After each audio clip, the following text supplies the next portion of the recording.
Magandang araw mga kaibigan. Advertisement muna tayo ha. Meron tayong stock ngayon ng dark chocolate, kaya dito kayo mag-text, tawag para sa mag-order 0916-90-00997. Limited lang po ang stock, kaya first come first serve. Hindi po ako nagninegosyo nito, umiinom lang araw-araw. Napakasarap, napakasustansya. Gusto ko lang matulungan ang mga farmers sa Mindanao na nagtatanim ng kakao para makabenta rin sila. Okay. Bigyan natin ng opinion, reaction ngayon itong article sa ABS-CBN.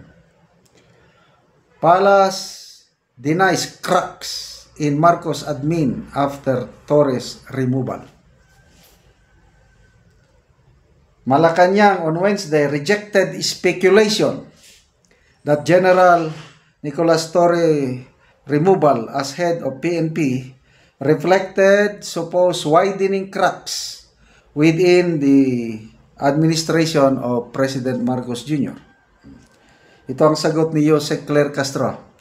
Hindi po yan nangyayari. At hindi po yan ang nakikita natin dahil sabi nga natin na si General Torre ay napakagaling na public servant at maarin pa rin siyang magsilbi sa bayan. Kung napakagaling, bakit nyo tinanggal? We were not born yesterday, Auntie Claire. Mayroong malaking rason bakit siya tinanggal. Tinanggal nyo na, tapos opera nyo pa rin ang posisyon, unceremonious, nakakaya ang ginawa nyo sa kanya. Ano ba yan? Pampalubag-loob. Tapos sabi nyo, walang crack sa ano. Okay. Yung minority congresswoman ang umaangal. Binabatikos nila ang PBBM admin ngayon. Si Congresswoman Laila de Lima. Sabi niya, what's happening? You must have a very good reason why tinanggal nyo ang isang napaka-popular, napakahusay na police general. Ganon din si Congressman Percy Sendanya. Ito, yung Makabayan Black. ACT Teachers Party List, Representative Antonio Tino and Kabataan Party List, Representative Rene Luis Cu. Yon, on Tuesday said, Torres removal as PNP just 85 days in position was unmistakable evidence of escalating internal conflicts and systemic breakdown within the Marcos administration. Ang patuloy na rigodon at awayan sa loob ng PNP ay nagpapatunay na lumalalim na hidwaan sa administrasyong Marcos. Magkakaibang mga grupo ang nag-aagawan ng kapangyarihan sa gitna ng malalang korupsyon sa gobyerno, kapos na serbisyong panlipunan at lumalalang kahirapan ng mamamayan. Yan ang payag ni House Deputy Minority Leader Antonio Tino. Okay, so ano ang masasabi nyo mga kaibigan? Itong biglang pag-relieve kay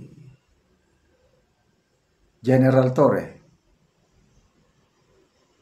May crack? Nag-aagawan ang posisyon? Ako, kung ako ang inyong tatanungin, agree ako. Naniniwala ako na may crack. Dati na yan eh. Kaya nga umalis si Attorney Vic Rodriguez as Executive Secretary, nag-resign siya dahil sa grabing mga puwersa na gustong makaupo. Nung kampanyahan, wala silang naitulong, sabi ni Attorney Vic. Nung nanalo na, yan, nagdatingan na sila. Sa dami ng grupo. So, nangyayari up to now. Ako, naniniwala ako dyan. Kanya-kanyang tingnan nyo, yung nangyari kay Director Jaime Santiago. Napakahusay na public servant. Ayun, napilitang nag-resign. Dahil may interesado sa kanyang posisyon. Hanggang ngayon, wala pa silang napipili. Ito na, General Torre. Ulitin ko mga kapwa ko DDS, masakit sa atin ang ginawa niya kay Tatay Digong. Masakit. Kailang i-segregate natin itong trabaho niya as PNP chief mula nung umupot siya ng junto. To me, maganda naman yung ginagawa niya para sa kabutihan ng police service. Bakit nyo tinanggal? Nang dahil lang sa napulkong issue na yan? I think it's not enough. Parang ginamit na lang yon, ginamit na plataforma, ginamit na dahilan para idiin si Juan na tapos yun na, napilitang tanggalin. Okay, ito yung palatandaan na ang Pangulong Marcos as much possible ayaw niyang tanggalin. Kailang napilitan siya dahil nga sa pressure, bangayan tinanggal, but at the same time, pampalubag loob. Ito ang bagong posisyon para sa iyo. Kasi malaking naitulong mo. Napadala mo si Digong sa Netherlands. Salamat. Dahil sa iyo is nag-surrender si Kibuloy. Sige, ito na. Boxing champion. Ito na ang offer sa iyo. Yun. Kaya wala talaga. Kaya hindi tayo masyadong masinso sa dami ng sakim sa kapangyarihan o sakim sa posisyon. Mga ilan-ilan na lang ang katulad ni na Director Jaime Santiago na malis na lang. Kaysa yung sirain yung pangalan ko dyan. Tama yung ginawa ni Director Santiago. Malis na lang. Hindi katulad ng iba dyan. Kaliwat kanan ng korupsyon, mga ghost projects, hindi pa rin alis. Nandyan pa rin, kapito ko pa rin sa DPW Secretary. So, sana, masolusyonan na itong mga problema ito, korupsyon. At sana, good luck sa ating bagong PNP chief. Ituloy lang ang magandang So far, in fairness, wala nang masyadong mga pulis na nasasangkot sa mga anomalya. We have only one PNP we've got, and we've got to support this PNP natin. Mabuhay ang Philippine National Police at mabuhay ang new PNP chief. Good luck kay General Torre kung tatanggapin pa niya ang alok na bagong posisyon sa kanya o hindi. Kaya salamat mga kaibigan sa inyong pagsubaybay sa ating channel. Nakakatulong kayo ng malaki sa tribong Talandig ng Bukidnon dahil ang sweldo natin sa channel na ito, pantulong sa tribo.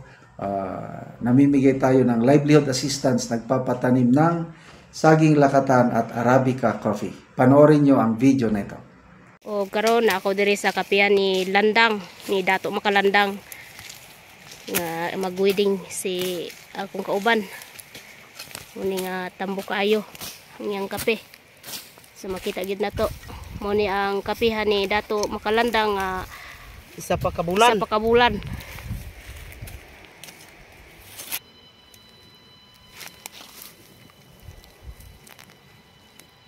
So nami dire karon sa akong kauban kay nag-wedding mi sa kape nga Weddingan ako ang kapihan ni Dato Landang kay para gyud nga dali makarbes, dali mamunga ba.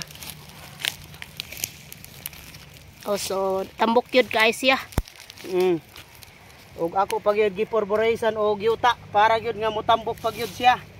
So kani nga sidling ang natanom diri nga side 1,805 ni ka punuan.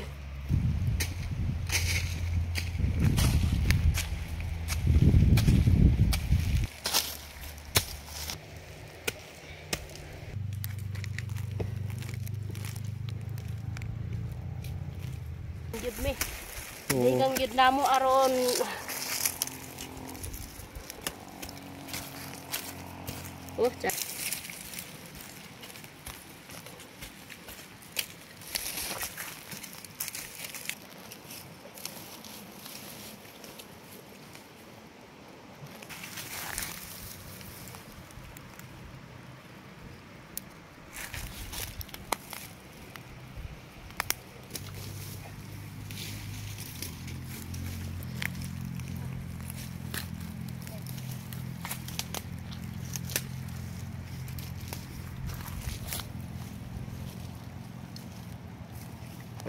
Salamat kay sa Ginoo og sa nagsuporta sa kape nga nakapananom gyud mi.